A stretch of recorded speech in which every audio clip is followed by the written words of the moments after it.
Auburn is set to start fall camp this week, but all eyes are going to be searching to see whether Malcolm Simmons is out there or not. Should he be?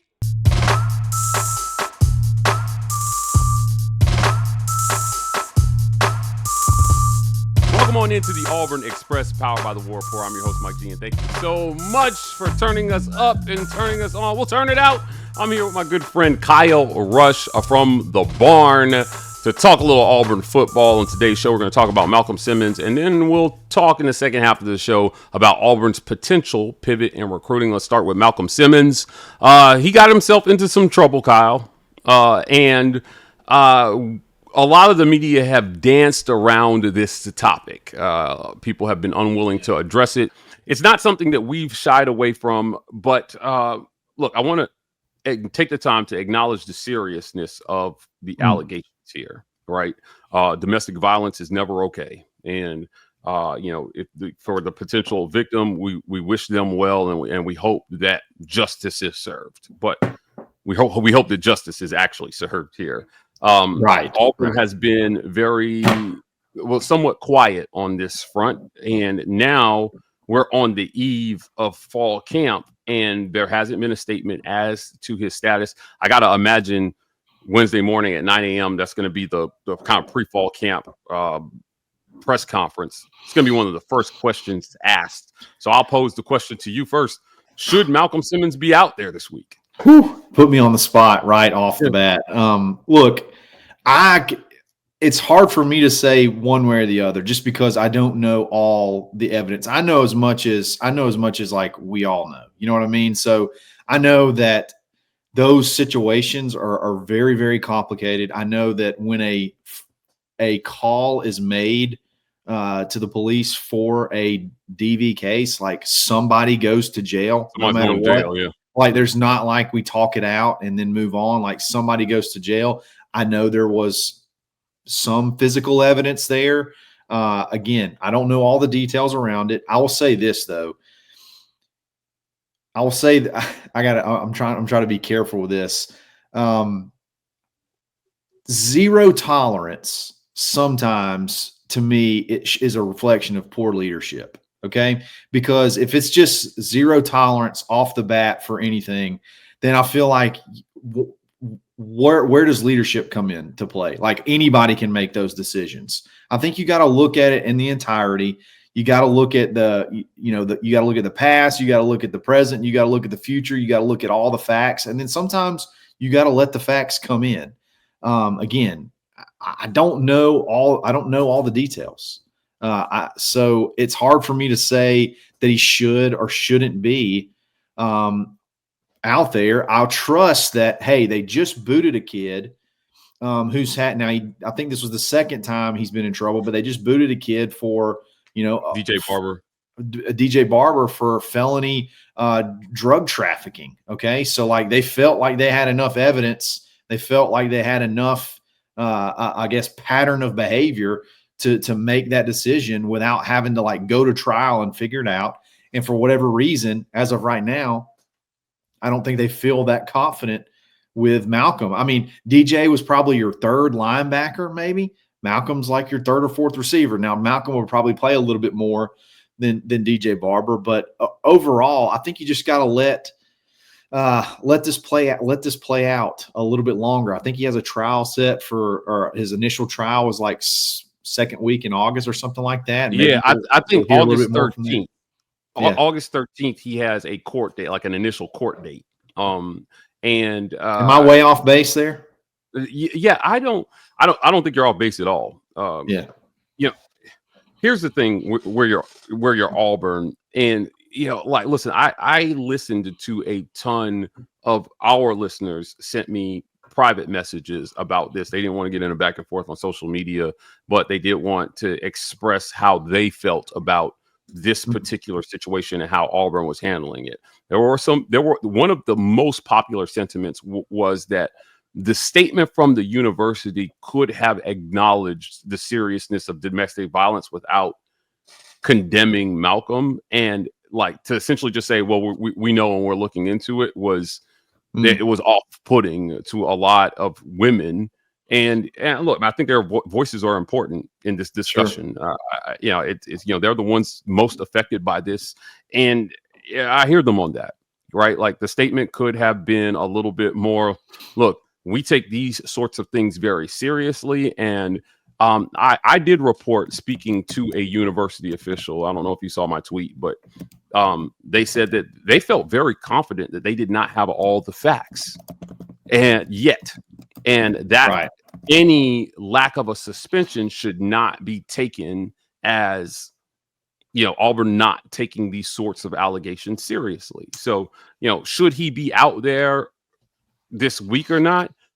Look, man, I have a strong belief. I believe in accountability, Kyle, and regardless of right or wrong here, I do think that as a man, you have not just a man, as a, this goes for everybody, but as a man, you have a responsibility to make sure that the situations that you find yourself in are consistent with where you're going in life.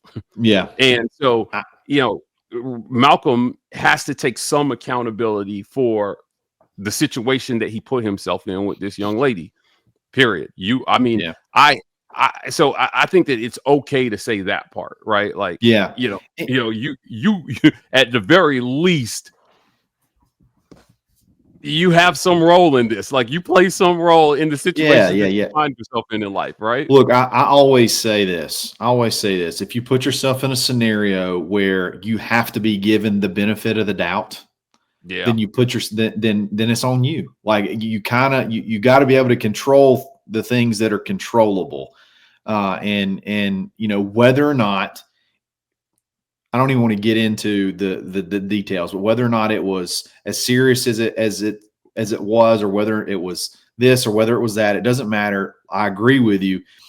You gotta put yourself in better situations to the point where we're not having to look at you and have this discussion where it's like we're giving you the benefit of the doubt. You made better choices. So as far as him being out there, again, I can see arguments both ways. But I do think a lot of times when you rush to judgment and you make a call, sometimes you can have egg on your face if you don't have all the facts. So I think I would be okay with him being out there, barring some new revelation in the case where it was unquestionable that he had to go. And I think that's okay. Like, I think that's okay too. I don't think it's really an indictment on anybody one way or the other. I didn't like, I don't even really think Hugh has to have a statement up until like practice starts. Like, I don't really think that's maybe the university or whoever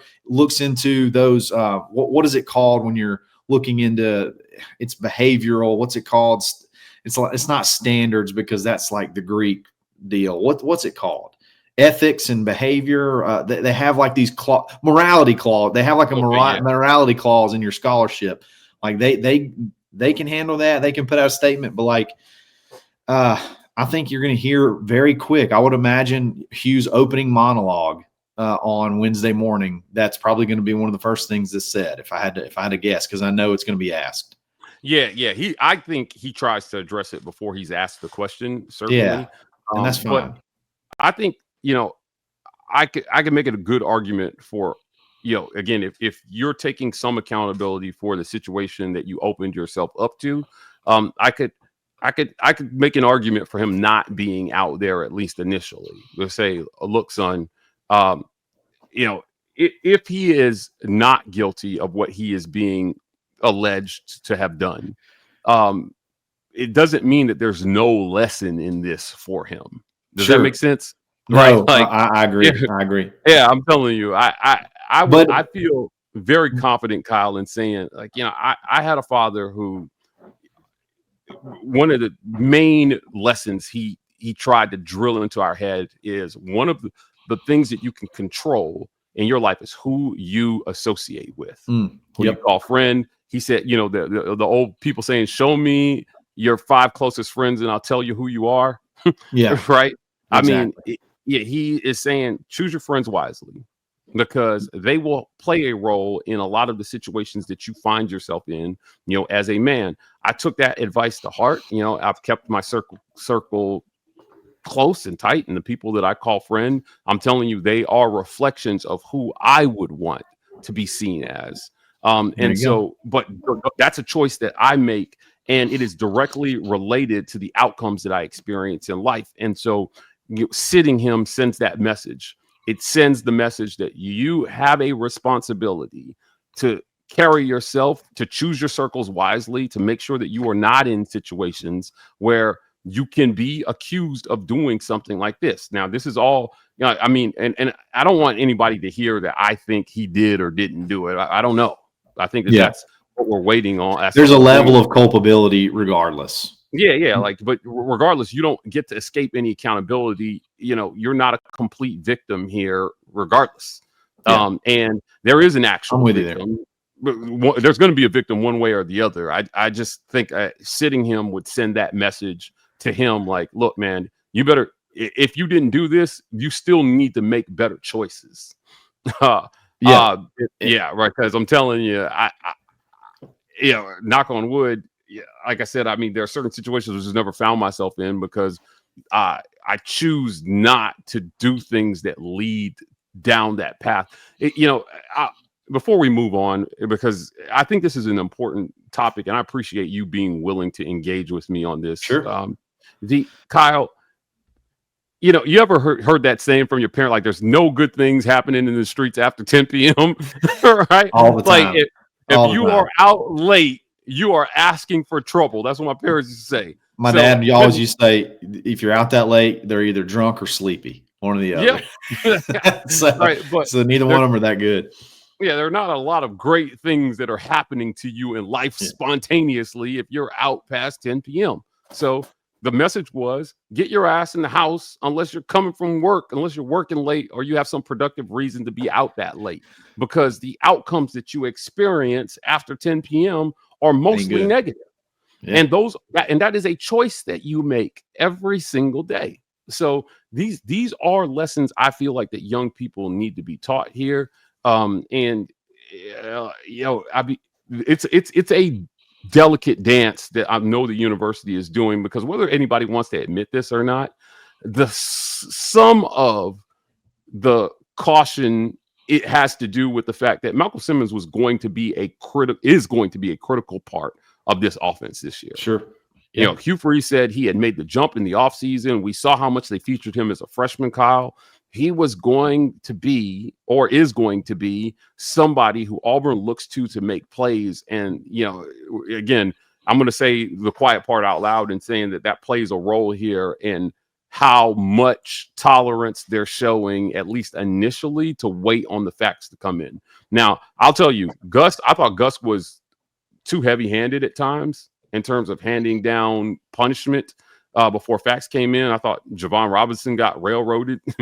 And what we later found out was false allegations, but he didn't get his scholarship back.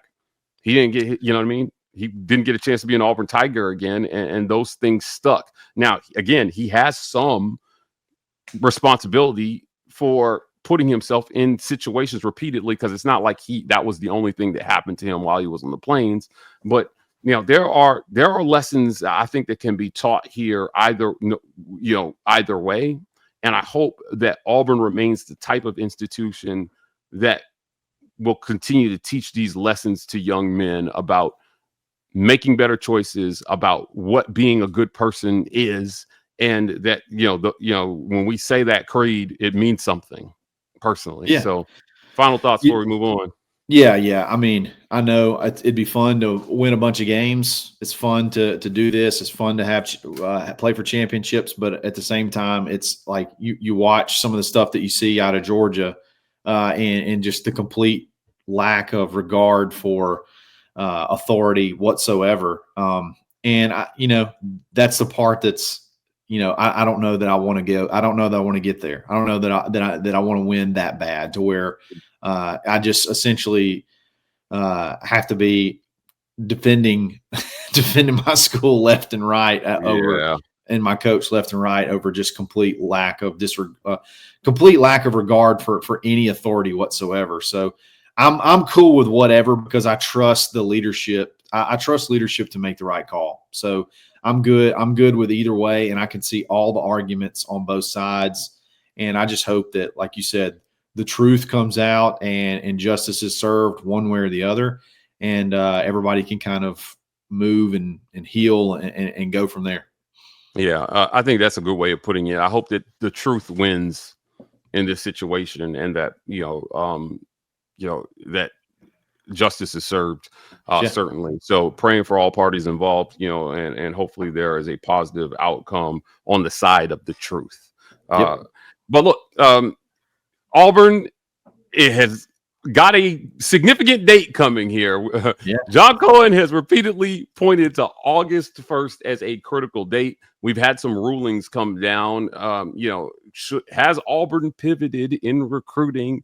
And if they haven't yet, should they be? We're going to talk about that right after a quick word from our sponsors. This episode of the Auburn Express is brought to you by our friends at the Vibe Vault. You can find them at 3462 Crosswinds Road, Suite E in Phoenix City, Alabama. That's right across the street from the Chattahoochee Valley Community College, next to Renfro's Supermarket and Marco's Pizza. The Vibe Vault. If you're in the Columbus, Phoenix City area and you're looking to get fresh for the weekend,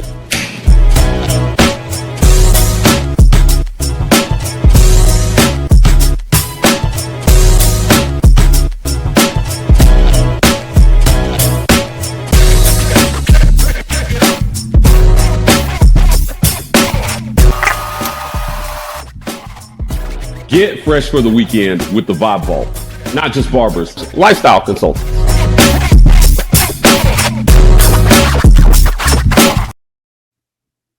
This episode of the Rapport is brought to you by our friends at the Rogue Shop. Visit rogueshop.com. Use code Rapport to get 15% off your Rogue Shop order.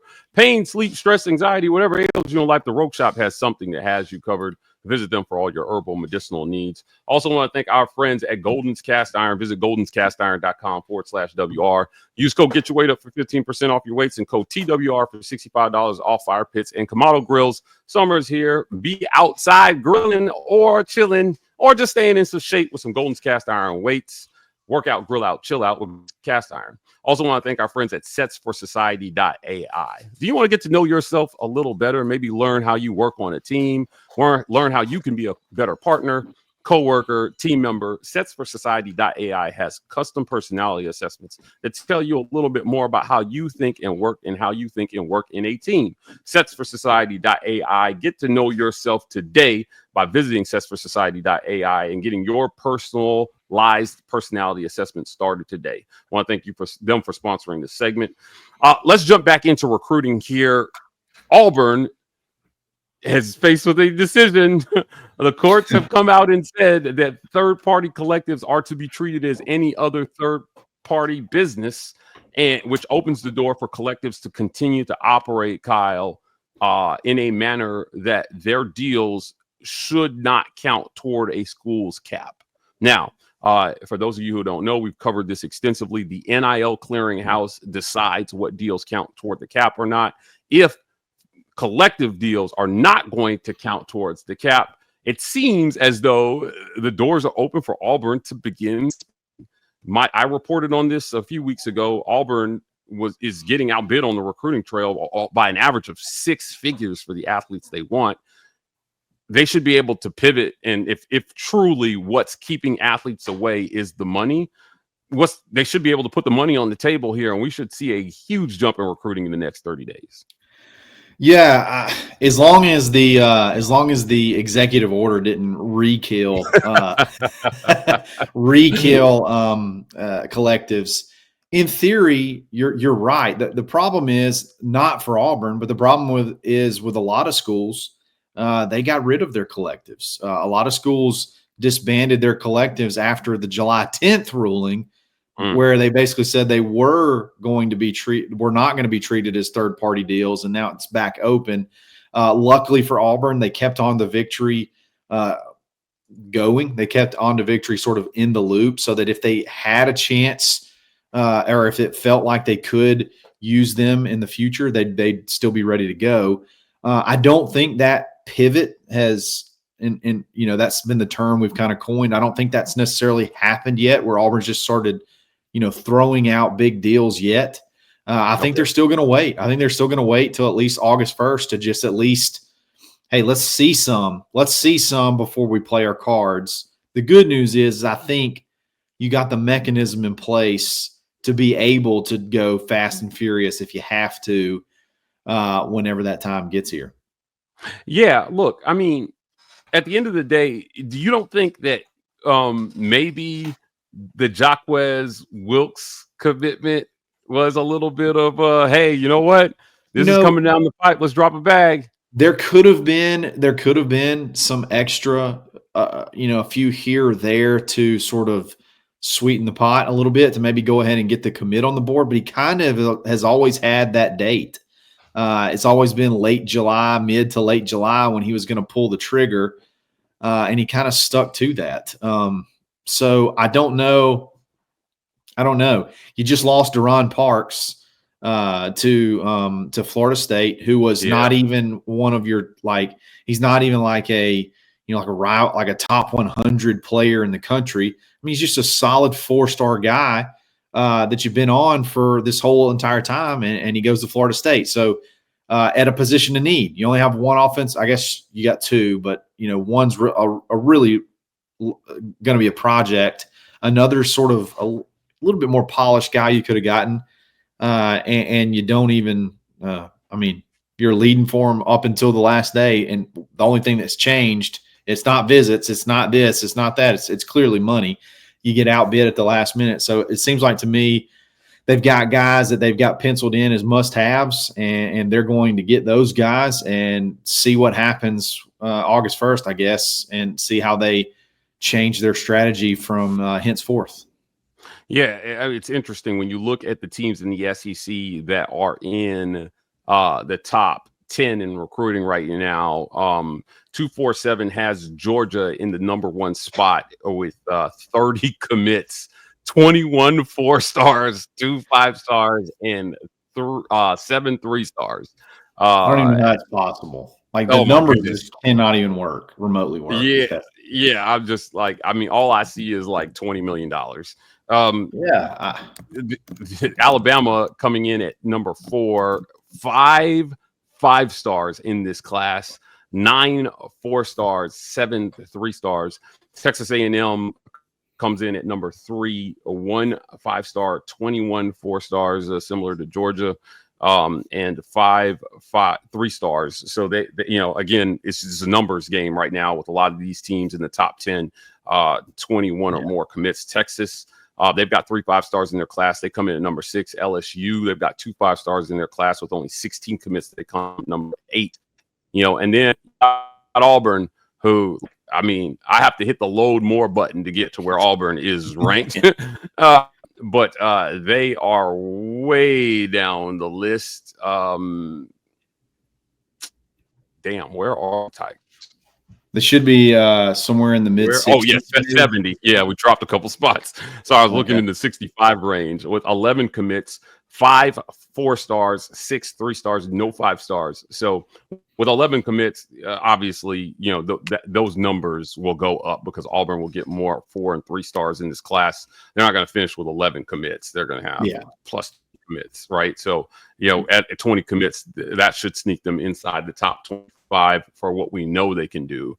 But I want to close the segment talking about recruiting, and whether or not it's time to hit the panic button. I'll say this will be a good smoke signal. Okay. If you want to hit the panic button, this will be a good smoke signal. Jace Matthews, I think he commits August 6th, or his announcement's August 6th. If Auburn misses Jace Matthews, and it's because that'll be after the August 1st date. Okay. That's August 6th. And then Braylon Womack, his sister, is on the softball team. He's a 5-star safety from Mississippi. Okay. Auburn's got a lot of heat going in that direction. I think he's supposed to announce at the end of August 21st or something. That's after August 1st. Okay. If those two don't go Auburn's way, I would say there's some more serious issues. That's when I would say that's when I'm going to start sweating a little bit. I'm going to start kind of hitting the panic button. I'm going to say, okay, there's something off major here, and it's much more than just offers on paper.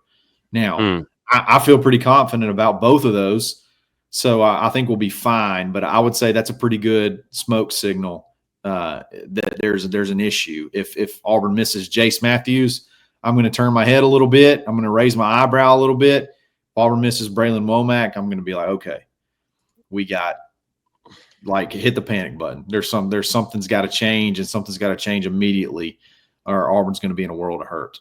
Yeah. Look, I appreciate you giving our listeners that marker for Jace Matthews. To look out for that and say, hey, this is a guy that if you miss on him, something is definitely going wrong here. Number two overall. Yeah. Number 2 wide receiver. Overall, his cousin played for Hugh Freeze, Dante Moncrief, and his mom played basketball for Ruthie Bolton at Greene County High School. Ruthie's jersey's in the rafters in Auburn Arena. So this guy, you got some connections there. So if you miss on this one, I would say there's something brewing. Yeah, look, man, Auburn, for so long, for these last 2 years, recruiting has been the one thing I think that Auburn fans could hang their hat on to say, look, we're close to something good. And when you're bringing in that level of athlete, it's hard not to feel good about the potential direction of the program. When you look at Jace Matthews, I mean, his composite, score at a .9469 is actually kind of insane. He's 117th nationally per 247. He'll be the highest ranked. He'll be our highest ranked commit, I believe. If you get him, I think he's our highest. Yeah, if he commits, he'll be our highest rated player, even over Jacques Will. Marcus Davis and Derek Nix being his primary recruiters. A kid like that obviously bolsters your class. So they've just got to continue to bring in good athletes at the skill positions, continue to build the lines, particularly the offensive line, and set this offense up for success in the future. Auburn has stacked the deck around Jackson Arnold for his first year starting on the Plains. He's got all the weapons he could want to throw to. I think he's got a pretty good line. Xavier Chaplin got voted preseason third team All SEC, man. So coming into this, there is a recognition, right? And he with another guy who got voted third team preseason All SEC in Connor Liu. So this should be a pretty good line. I don't know how else to say it, man. There was a recognition by the media at media days that at least the talent level on the Plains is very, very high, is as high as we've seen in a really, really long time. People seem to recognize that Keldrick Falk making first team, Camp Coleman making first team. I think that Alex McPherson made third team. You've got weapons. And they've got to continue to keep that talent flow coming through here. So Jace Matthews, if you're listening again, I'll remind you, this is the guy that we're watching. If he does not commit to Auburn, freak out. Set your couch head on to the fire. rage room, break some stuff. All right. Yeah. Kyle, thank you for joining me as always. Before we get out of here, tell people where they can find you. Absolutely. Find me at thebarnauburn.com. That's where that's our message board. That's where you can get all our team scoops, recruiting scoops, all the great conversation. A lot of fun. Check it out. Look, hopefully I can find you guys in our comment section, smashing that super thanks button. Your financial support helps keep what we're doing here going. We always appreciate you guys for that. Guys, that's it for another great edition of the Auburn Express, powered by the War Report. If you want more content like this, please hit like and subscribe. We are the War Report on every social media platform. TW Report on TikTok. We're signing off, and as always, worry.